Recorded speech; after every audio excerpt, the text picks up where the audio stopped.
Chapter 1. The Girl Who Learned the Price of Silence.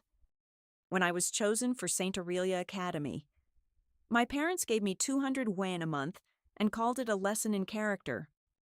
They said the tuition was already waived, the cafeteria was free, and a girl from a family like ours should not dream too much just because she had been lucky once. I was 16 then, and I still believed that if I stayed quiet, worked hard, and did not complain, one day they might look at me with the same warmth they gave my younger sister, Nina. By my second year, I had stopped believing that. That was the year Nina was also accepted into St. Aurelia. My parents treated her admission like a miracle that had finally corrected the universe. They sold our apartment, moved into a cramped rental, and spent nearly everything on her new life. A tailored uniform, imported stationery, expensive shoes, riding clothes, bags with logos discreet enough for rich girls to notice, and a bank card they said was for her confidence. Before she arrived at school, my mother called me and said, in the soft voice she only used when asking me to sacrifice, "Nora, don't tell anyone you and Nina are sisters. Your sister is sensitive. She isn't thick-skinned like you. If people find out she comes from a poor family, they might look down on her." I listened quietly. She did not ask whether people had looked down on me for the past year. She did not ask whether I had survived being poor in a school built for heirs. She only asked me to disappear so Nina could shine. So when Nina stood at the front of our classroom in her brand new uniform, smiling as she introduced herself, I only raised my head for 1 second before lowering it back onto the desk. I had been up late the night before for work, and St. Aurelia's classroom was the only place where I could afford to sleep. No one paid much attention to her at first. In any ordinary school, a pretty transfer student might have caused a stir. But St. Aurelia was not ordinary. One girl was checking her makeup in a mirror that cost more than my entire monthly allowance. A boy near the window was speaking to his private tutor in French. 2 heirs in the back were quietly arguing about a business project their families were about to invest in. Everyone had their own world, and Nina was not yet important enough to interrupt it. After a few awkward seconds, she forced a smile and walked toward an empty seat in the front row. The classroom went silent. That was the first sign she had chosen the wrong desk. Lana Zhao, who sat behind me and treated gossip like oxygen, lifted her eyes from her compact mirror and said lazily, "You might want to choose another seat. That one belongs to someone no one in this class wants to provoke." Instead of fear, Nina's eyes brightened. It was as if she had just found the opening scene of a romance novel. "I came here to study, not to play social games. I don't care who my desk mate is." That was when Caden Gu walked into the room. Caden was tall, cold, and famous for being impossible. In a school full of spoiled heirs, that was almost impressive. He glanced at the pink notebooks, cute pens, and little charms Nina had arranged on his desk, and his expression immediately darkened. Nina lifted her chin and met his gaze. "This desk has 2 seats. You're only using one. Isn't that a waste? Don't worry. I'll just read quietly. I won't bother you." Caden gave her a faint smile. "You've already bothered me." Then he raised 2 fingers. "2?" Before he could finish counting. I sighed, stood up, walked over, swept Nina's things into her bag, and dragged her back to my seat near the back of the classroom. She yanked her wrist free and whispered sharply, "I was just talking to a classmate. Why are you interfering?" "Because I'm your sister," I said, keeping my voice low, "and I'm trying to save your life for free. Don't provoke Caden Gu. He hates anyone touching his space. He doesn't care about face, tears, status, or explanations. Even I don't take jobs involving him." Nina stared at me, and the fear I expected never appeared. Instead, she smiled with a strange confidence. That only means you people don't have enough ability. I looked at her for a long moment, then I let go of her bag. Some people had to touch fire before they believed it could burn. Nina carried her bag and turned back toward Caden's desk before she could reach it. Caden's voice rang across the room. Replace the entire desk set. Someone dirty sat there. Nina froze, under everyone's gaze. The color drained from her face. At last, she turned around and walked back to sit beside me, her fingers trembling around the strap of her bag. She looked humiliated, furious, and confused, as if the story had not followed the script she had written in her head. The first academic class finally ended with me half asleep and Nina glaring at me like I had ruined her future. "You fell asleep in the first lesson," she said. "Are you even here to study?" "I was working last night." "What kind of work?" I rubbed my face, trying to wake myself up. A senior couple from two powerful families had a fight. Their families expect them to marry after graduation, so the fight was getting dangerous. I arranged a reconciliation dinner, carried messages back and forth, helped both sides save face, and made sure they made up before midnight. Nina looked at me as if I had confessed to something shameful. Then she moved her chair away from mine. "Don't spread anything to me." It took me 3 seconds to understand what she meant. Then I laughed. I reached over and patted her shoulder. "Too late. You've been infected. We'll wait for death together." Her face actually turned pale. I stood up and packed my bag. "Are you skipping class?" she asked. I showed her the schedule on my phone. Today only has 1 academic class. The rest is riding and golf. "Then go to riding and golf." Riding requires your own horse and saddle. Golf requires your own clubs. Mom and Dad give me 200 yen a month. I can't afford a horse, a saddle, a riding helmet, or even one decent club. Her eyes dropped to the expensive new uniform on her own body, but only for a second.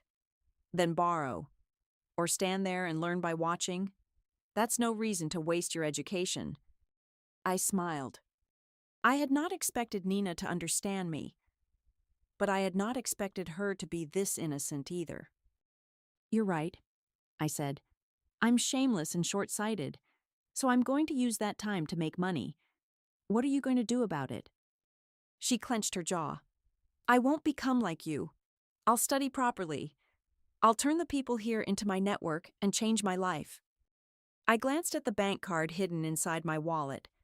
The balance had already passed 2 million yuan. Every bit of it earned inside St. Aurelia. Repeating the college entrance exam would cost money. Leaving my family would cost money. Building a life no one could take from me would cost money.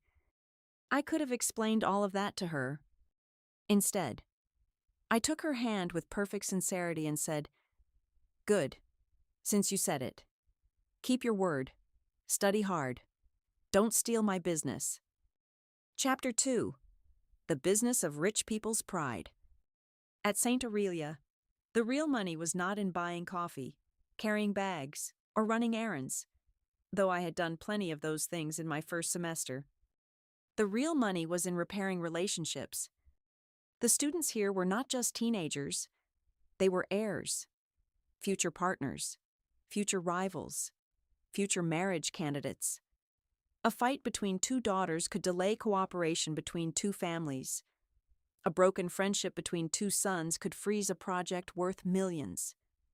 A cold war between a childhood couple could make both sets of parents lose sleep. These young people had been raised to own everything except the ability to apologize. That was where I came in. I bought the right gifts. I wrote messages that sounded casual, but gave both sides a way to save face.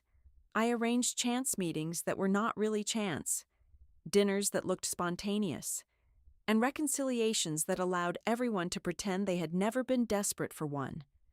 if the reconciliation worked. The parents paid me privately, sometimes with gratitude, sometimes with relief, always with more money than my own parents had ever trusted me to hold. The night before Nina's first day, I had reunited an heiress named Isabel Wang and her fiancé after 3 weeks of Cold War. By midnight, they were speaking again. By morning, Mrs. Wang invited me to a cafe and pushed a check across the table. 400,000, she said. My daughter says she and young Master Joe have made up. This is the remaining fee. I accepted the check without pretending to be modest. Then my gaze shifted to the elegant woman sitting beside her. Mrs. Wang smiled. This is Mrs. Gu. She has a matter she would like to discuss with you. The woman handed me a black and gold business card. It was simple, heavy, and expensive in a way that did not need to explain itself. Mrs. Gu was beautiful in the quiet way old money women were beautiful. Her voice was gentle, her posture flawless, and her eyes missed nothing. I hear you are very good at helping young people get along, she said. I do my best. My son is Caden Gu. I nearly choked on my coffee. There were many people with the surname Gu connected to Saint Aurelia, but there was only one Caden Gu. He had offended almost everyone in our grade. He ignored girls who liked him, humiliated boys who challenged him, and treated school rules like suggestions written for weaker people. I stood up immediately. Mrs. Gu, I'm sorry. I can't accept work involving Caden. She lifted her cup and took a calm sip of coffee. Name your price. If there were 4 words in this world more difficult to resist than I love you, they were, name your price. I sat back down. Mrs. Gu explained that she and her husband had spent years building the family business overseas. Caden had grown up with servants, drivers, security, and almost no real guidance now that the business was stable. She wanted to return to her son's life.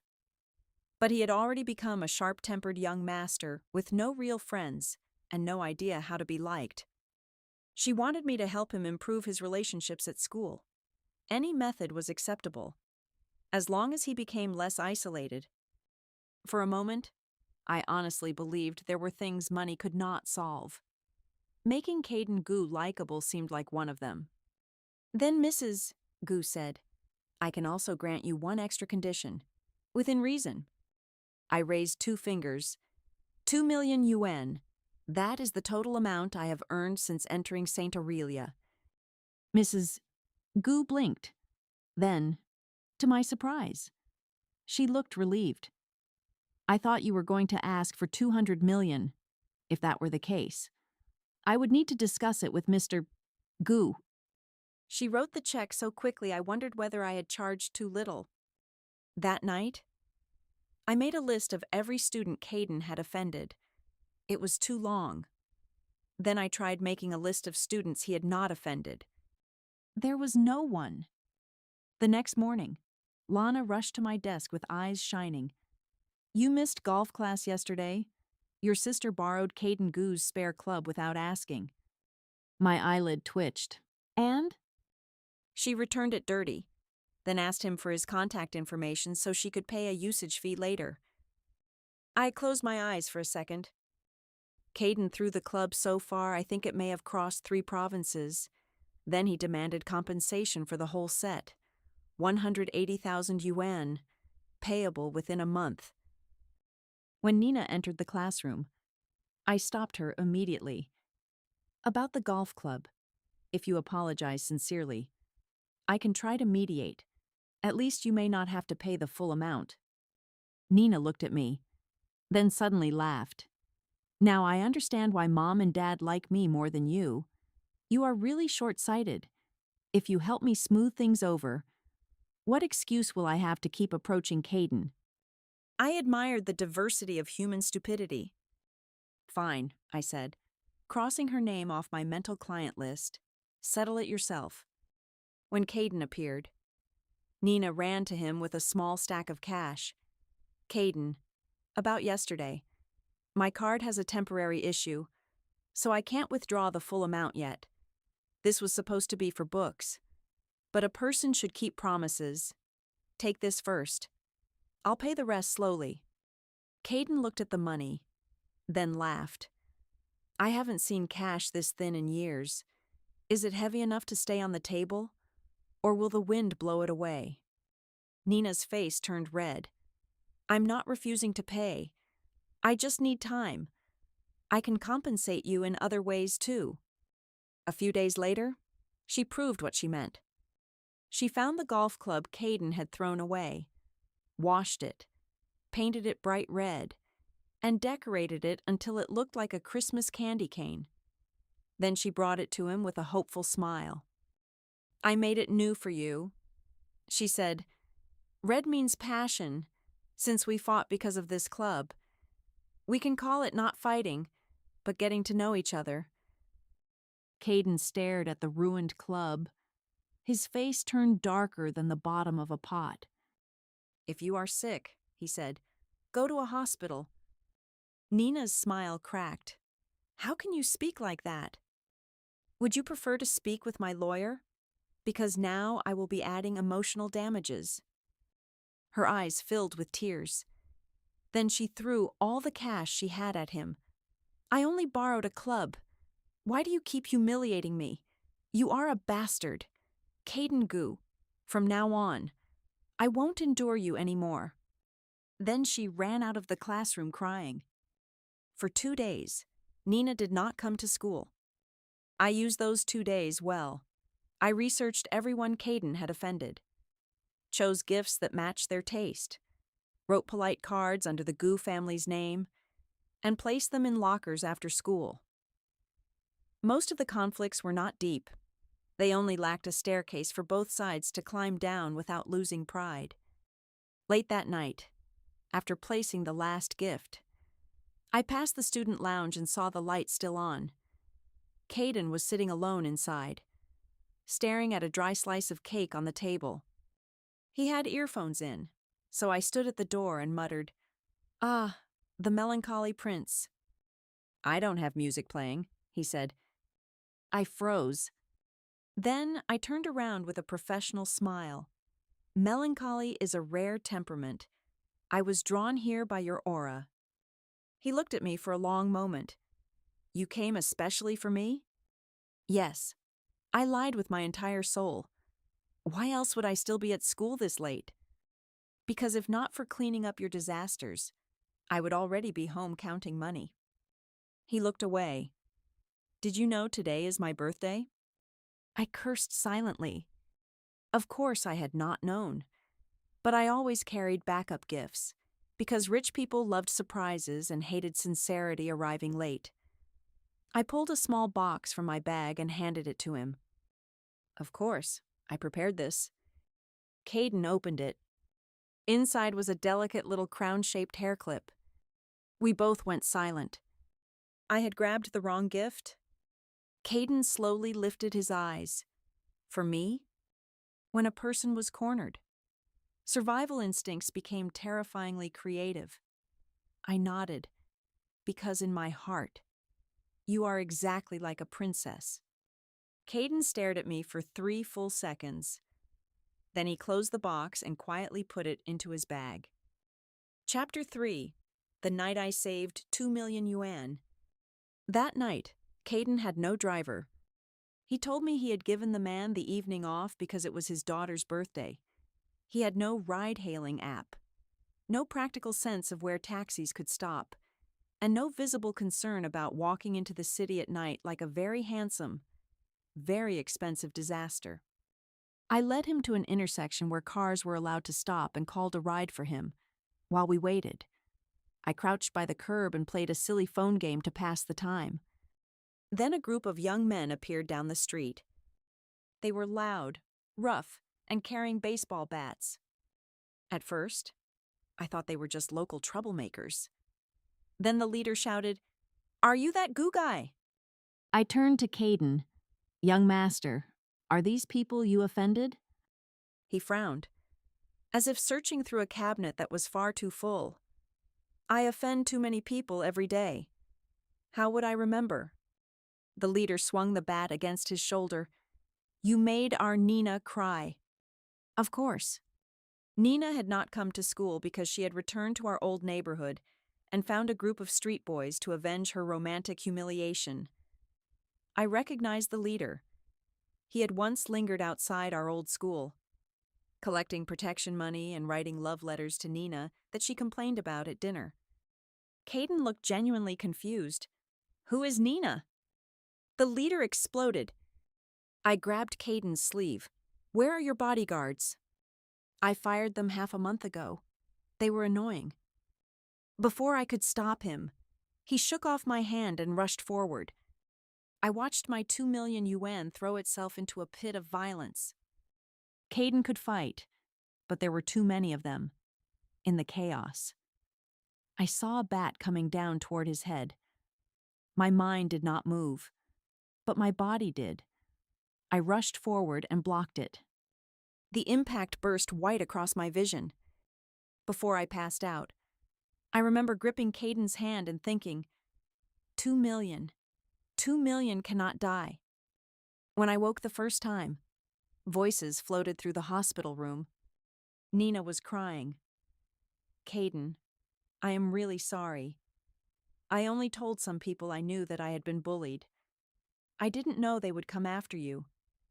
Please don't hold them responsible. I'll compensate you for all the losses. And Nora should be fine. She has always been tough.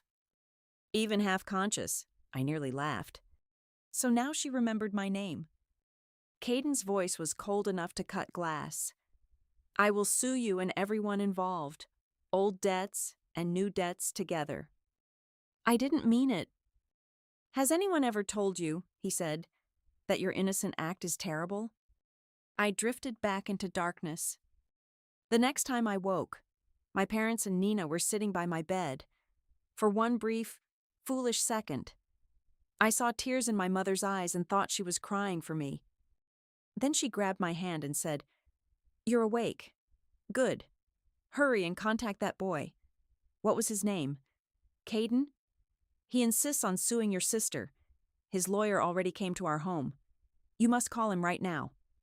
Whatever warmth I had felt disappeared before it reached my heart. I don't have his number, I said, turning my face away. My mother patted my arm with annoyance. Are you angry with your sister? This is not the time to be stubborn. If he sues, your sister could have a record. Do you want to ruin her future? I opened my eyes. She called people to attack someone. I was injured because of her. Since I woke up. Did any of you ask whether I was in pain? My mother looked away. What use is asking? I am not a doctor. Besides, you already slept for days. It cannot be that serious. My father frowned. Is this how you speak to your mother? We raised you, fed you, and sent you to school. Now we ask you to help your sister once, and you refuse? I looked at the three of them and felt strangely calm. As a child, I used to wonder why they loved Nina, and not me. I was born first, but they left me in the countryside with relatives. Nina was raised in the city by their side. When they finally brought me back, they forced me to repeat a grade so I could enter the same class as Nina and take care of her. Later, they bragged that Nina was younger because she had skipped grades. Using that lie to prove she was smarter than me, they repeated it so often that even they forgot the truth. Maybe guilt had become resentment. Maybe they did not know how to love the daughter they had abandoned. So they chose to blame me for being hard to love. I had stopped waiting for their love long ago. Fine, I said softly. I will contact Caden, because I plan to sue Nina too. The room went silent. The men came because of her. I was injured. I will pursue responsibility to the end. My father slapped me. The sound cracked through the hospital room. My cheek burned. Nina lowered her head, but I saw the corner of her mouth move. You still dare say that? My father shouted. If you had not shamelessly followed that Gu boy around, would those people have hit you by mistake? Don't go outside and tell people you are my daughter. I slowly turned my face back. Do you really think being your daughter is such an honor? I stopped wanting it years ago. My mother began crying again, but not for me. Your sister is young. She has always been smart. Maybe she knows what she is doing. If this creates a chance to connect with the Gu family, maybe it could become something good. I stared at her. She ruined Caden's golf club. I said, he asked for 180,000 yen in compensation. I could have helped reduce it. Now I won't, since you already sold the apartment for her. Sell something else. My father's face changed. What golf club? Nina panicked. It's nothing. A cheap club. I smiled. 180,000. My mother swayed. Nina suddenly snapped. That is an investment. Only when I stand on the same level as Caden will I have the right to become Mrs. Gu. For the first time, my father turned his anger on her. I should never have let you enter that school. You have only been there a few days, and you already became vain and greedy like your sister. I laughed. Even when scolding Nina, he still had to step on me. I looked at them one last time. From today on, you don't need to remember that you have a daughter named Nora. Nina is so precious. Protect her well. Don't let me corrupt her. They shouted, cried, cursed, and blamed one another until the nurse called security. When the room finally became quiet, I blocked every number connected to them. Then the door opened. Mrs. Gu entered with perfect composure, as if she had been waiting outside long enough to hear everything. I am sorry you have such a family. Miss Sue, she said. I sat up slowly. Mrs. Gu, my personal conflict with them will not affect our business. You may deal with Nina and my parents however you wish. Your son sues them. I earn my money. The two matters do not conflict. For the first time, Mrs. Gu's smile looked real. You are a very smart girl. I understood what that meant. She had been testing me. If I had pleaded for my family, she would have treated me as part of the problem. Rich people were always polite on the surface, but in their minds, everyone had already been weighed, priced, and categorized. When I was discharged, I learned my hospital bill had already been paid. On the signature line, there was only one word: Gu. Chapter 4. The Young Master Who Mistook Service for Love. When I returned to St. Aurelia, Nina's desk was gone. Lana told me the school expelled her the day after the incident. Nina had tried to sneak back in and make a scene, claiming my injury was a private family matter and no one had the right to remove her scholarship. She even announced publicly that we were sisters, hoping the connection would protect her. She still did not understand. The point was never just my injury. The point was that she had tried to climb into the Gu family's circle through cheap drama, public embarrassment, and hired violence. In St. Aurelia, you could earn money from the rich, you could work for them, negotiate with them, even outsmart them if you were careful enough. But you could not delude yourself into thinking their private world would open simply because you cried at the door.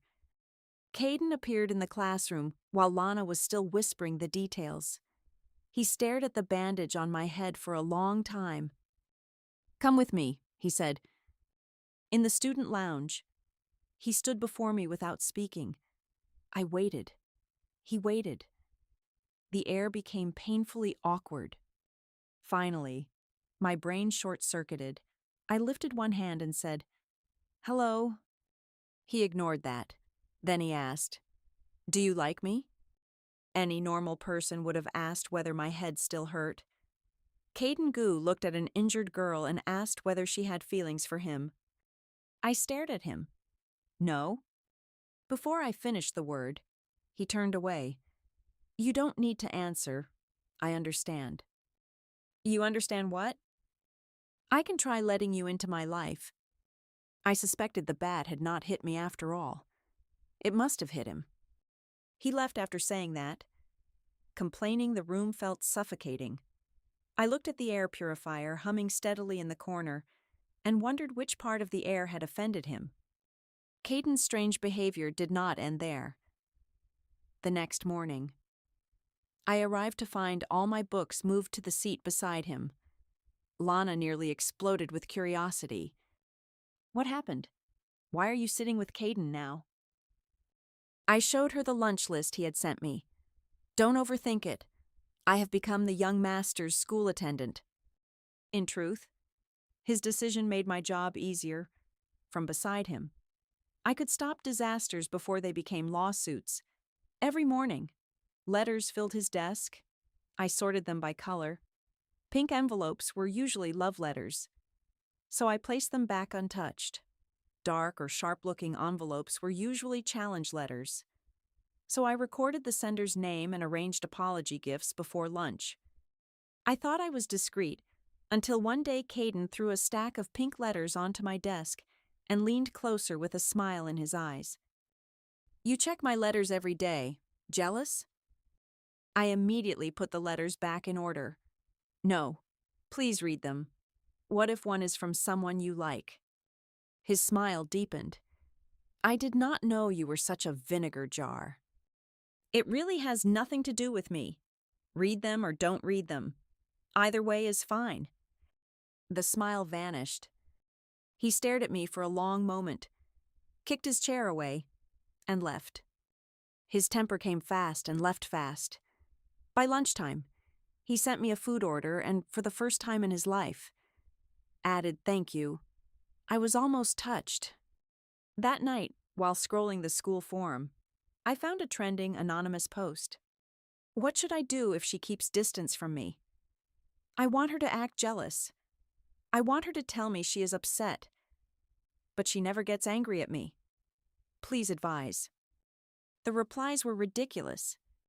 Be polite to her so she understands how uncomfortable distance feels in a relationship. Wait until she gets upset, then talk honestly. Girls who look calm are often jealous inside. I read the thread for entertainment and left one anonymous comment. Is it possible she simply does not like you? Jealousy is like a sneeze. If it is real, you cannot hold it in. Then I went to sleep. The next morning, my account was flooded with angry replies from the original poster. What do you know? She is in love for the first time and does not know how to express herself. If she does not like me, why does she care about the love letters people send me every day? Who are you? Remove anonymity. Let's meet in person. I stared at the screen and slowly realized something horrifying. The fragile anonymous boy was Caden Gu. He came to school that day with dark circles under his eyes and spent hours looking at me with an expression that was half suspicion and half injury.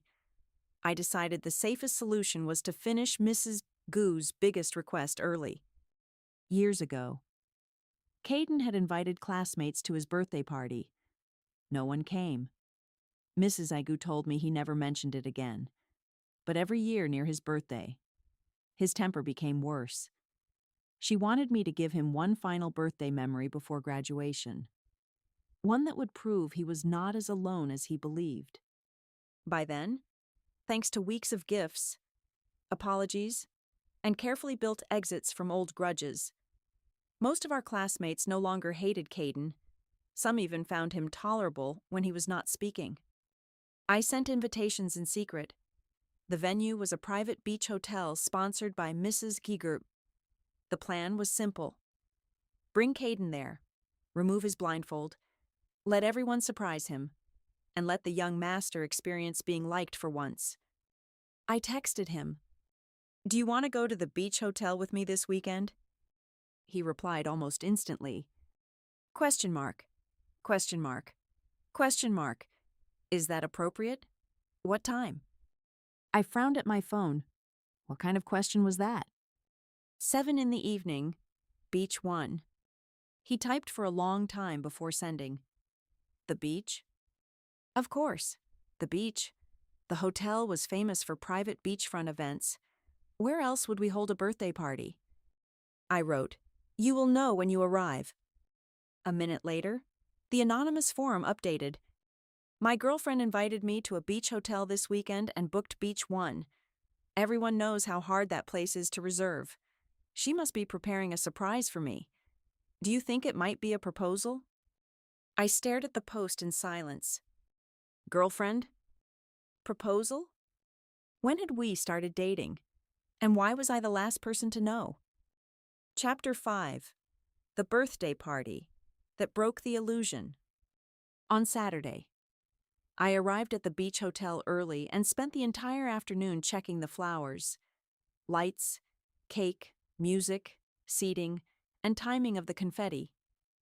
By evening, I was so tired that I hid in a hotel room to monitor everything through the security feed instead of appearing at the party myself.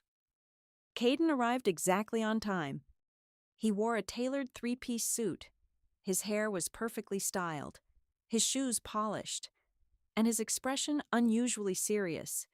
If I had not known better, I would have thought he was attending his own engagement ceremony. When the blindfold came off, the students shouted, confetti burst into the air, and Caden froze. For one precious second, he looked like a child who had never dared expect anyone to come. Then he smiled. It was small, almost unbelieving, but real. The others surrounded him, pushed him toward the cake, teased him into making a wish, and handed him the knife. He looked around several times before asking, "Where is Nora?" Everyone glanced at one another. "She invited us," someone said, "but we don't know where she went." Caden frowned. "She invited all of you to celebrate my birthday?" "Of course. The invitation only said birthday party. What else would it be?" His expression shifted in a way I could not read. Then someone shoved champagne into his hand, and the crowd pulled him back into the noise. He stayed. He cut the cake. He opened the champagne. He even let people take photos with him. For someone like Caden, that was already a miracle. I was about to call Mrs. Gu with the good news when her voice came from behind me. "Miss Sue, you did very well." I nearly dropped my phone. Mrs. Gu stood in the doorway, watching the screen with gentle eyes. His father and I have not celebrated his birthday with him properly in more than 10 years. Tonight, I only wanted to see him happy. Then she placed a check on the table. 1 million. You have fulfilled my commission beautifully. After the semester ends, you will receive the remaining payment.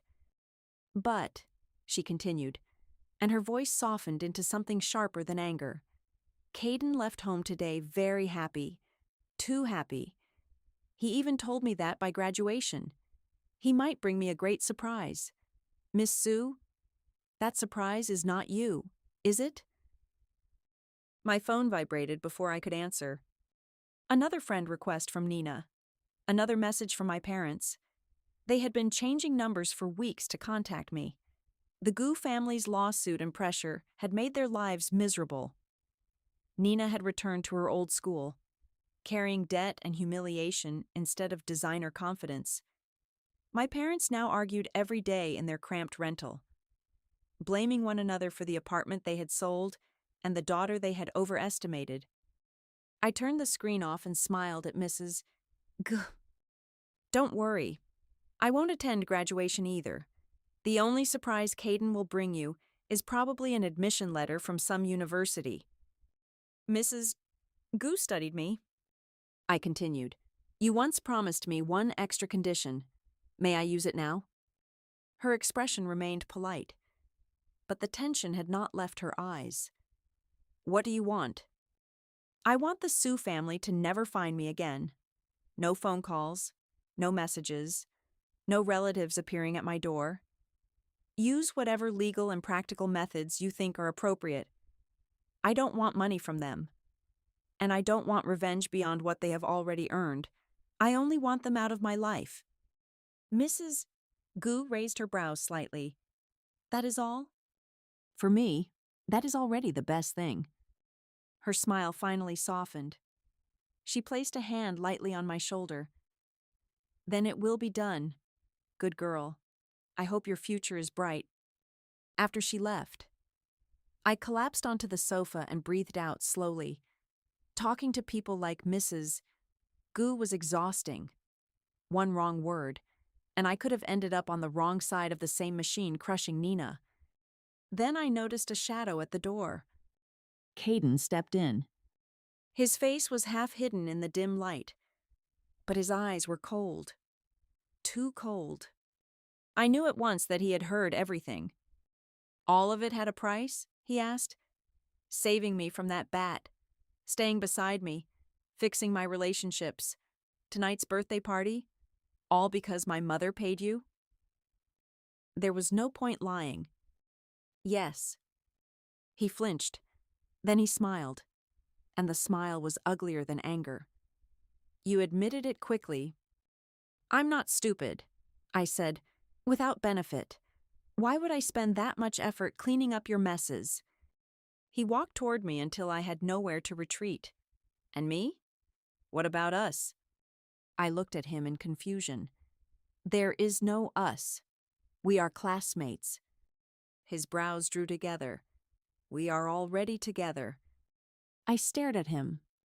That day, he said, as if it were obvious. I told you I could try letting you into my life. Wasn't that me agreeing to be with you? At that moment, I understood that rich young masters did not only live differently, they spoke an entirely separate language. Caden, I said slowly, who told you that letting someone into your life is a confession? Who told you I agreed? Why would anyone let a stranger into their life? Because sometimes the stranger is being paid. His face went pale. Then he said, Fine, let me ask properly. Do you want to be with me? No. Why? Because being together requires love. What exactly do you have that makes me love you? He opened his mouth, then stopped. I laughed softly. See, even you cannot answer. His eyes darkened. You think you like me because everything I did benefited you. You enjoyed being cared for. That is normal. I don't blame you. I accepted money for it. But while I was in the hospital, you never visited after I returned. You never asked whether my wound still hurt. You watched me run around for you and accepted it as natural, because before you knew about the money, you assumed I did it out of love. Enjoying being loved is instinct. Loving someone means learning to give. You have not learned that yet. I picked up my bag and walked toward the door. Our contract lasts until graduation, for 1 more month. I will still handle your school relationships. After that, we will have nothing to do with each other. Wait, he said, panic entering his voice. If everything has a price to you, then how much is your affection? I will buy it. I stopped. When I turned back, I saw not the lonely boy at the birthday cake, but the heir raised by money, servants, and the belief that every closed door had a price tag. So I smiled and lifted my middle finger. You cannot afford it, when you can buy yourself 1 meal with money you earned instead of the Gu families. Then you can talk big. I left before he could answer. Outside, the sea wind hit my face. My anger cooled. Then a different realization struck me. Had I just insulted the son of my employer? What if he complained to Mrs. Gu? What about the remaining payment? Fortunately, Caden did not complain. The next day, he simply moved all my books back to the rear row. In a way, that was the most mature thing he had ever done. Chapter 6. The graduation I did not attend. For the final month, I continued my work. Caden stopped talking to me unless necessary. But he also stopped creating new disasters on purpose. The apology gifts had worked. The classmates who once avoided him now greeted him sometimes. He still looked cold. He still sounded sarcastic. But the school no longer felt as if everyone were waiting for him to explode. Graduation season softened even the most arrogant people, the heirs who once measured one another through brands, cars, and family influence suddenly became sentimental over shared classrooms and half-forgotten jokes. Lana cried the hardest. "Nora," she sobbed while hugging me. "Where will you go after graduation? You won't forget me, right?" "I won't," I said, patting her back. "I'm going to a cram school city to repeat the entrance exam." She lifted her head in shock. "You are really taking the exam again? That sounds exhausting. Why don't I pay your tuition and you come abroad with me?" I smiled. "No, I have wanted to take that exam properly for too long." She could not understand it, but she respected it. Caden happened to pass by and said coldly, "Don't bother. You won't pass anyway." I smiled back. "Thank you. With my IQ, 1 year of preparation is enough for any school. You cannot relate." He paused. "Which university are you aiming for?" "One you could not enter even if you repeated for 10 years. He scoffed. "So being smart is impressive?" "Yes," I said, "very." For graduation night, the school arranged a grand ceremony. Everyone wore formal clothes, took photos, exchanged gifts, and promised to meet again. I did not attend.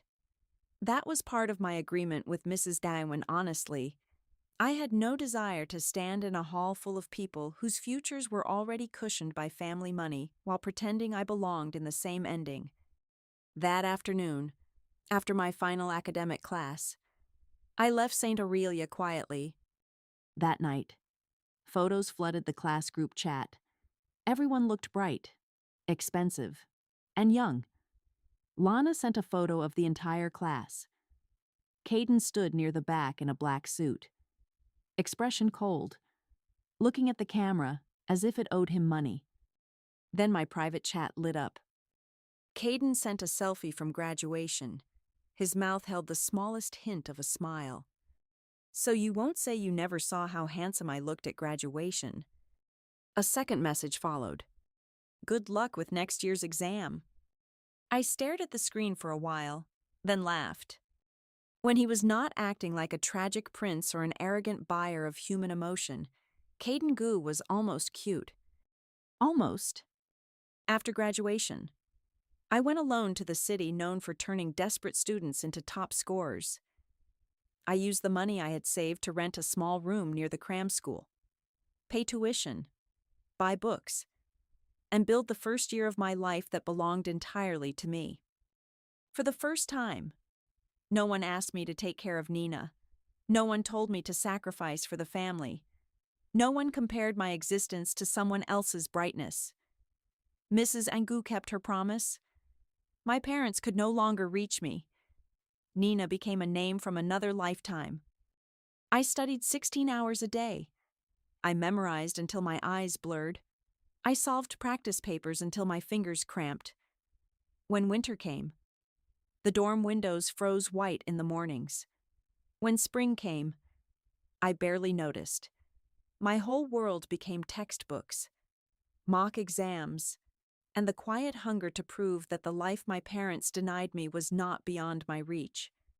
In the final mock exam, I scored 689. It was not the highest score in the province, but it was enough for my dream university. On the real exam day, the weather was clear.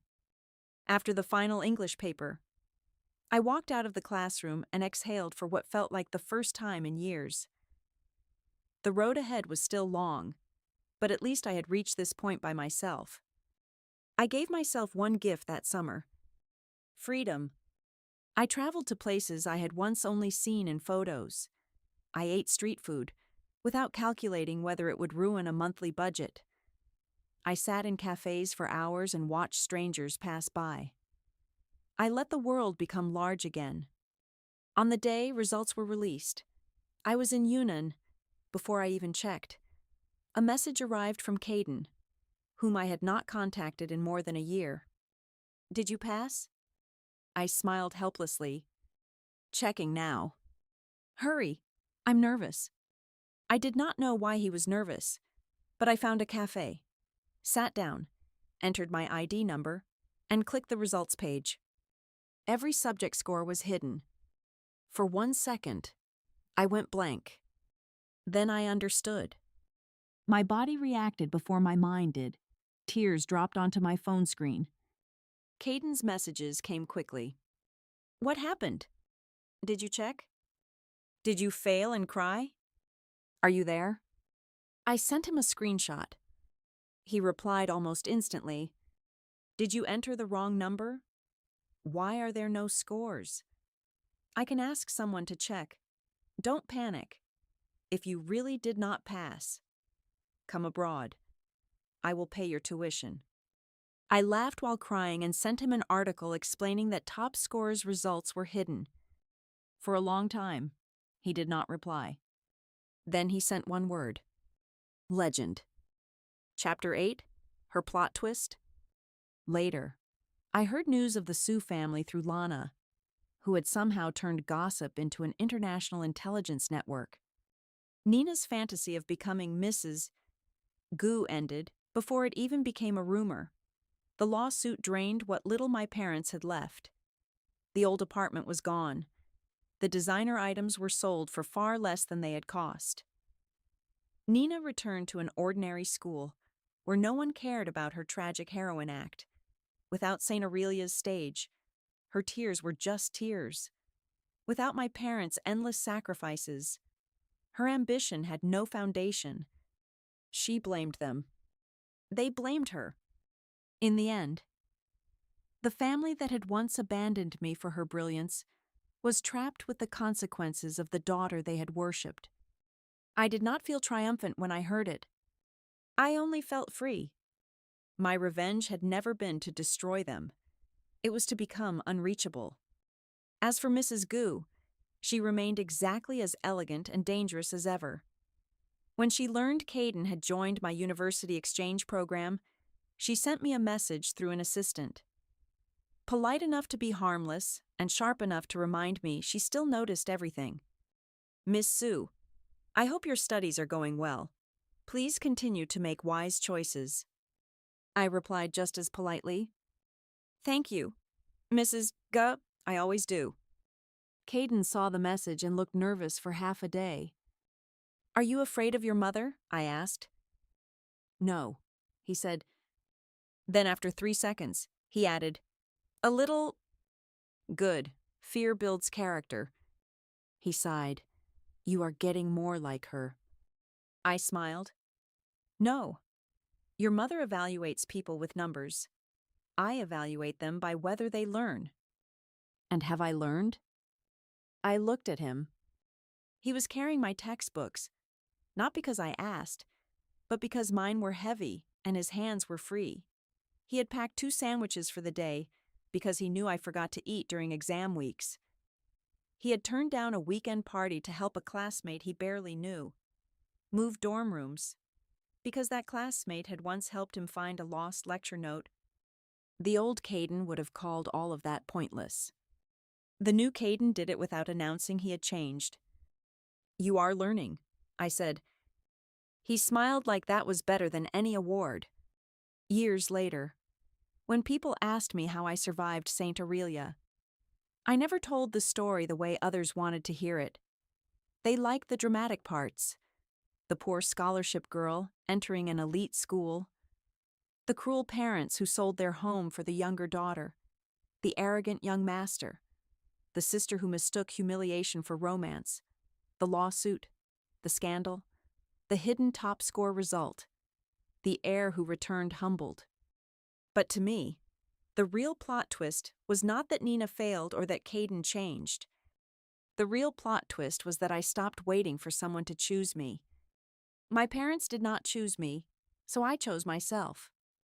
The rich students did not invite me into their circle, so I built a business at its edge and charged them for the privilege of my intelligence.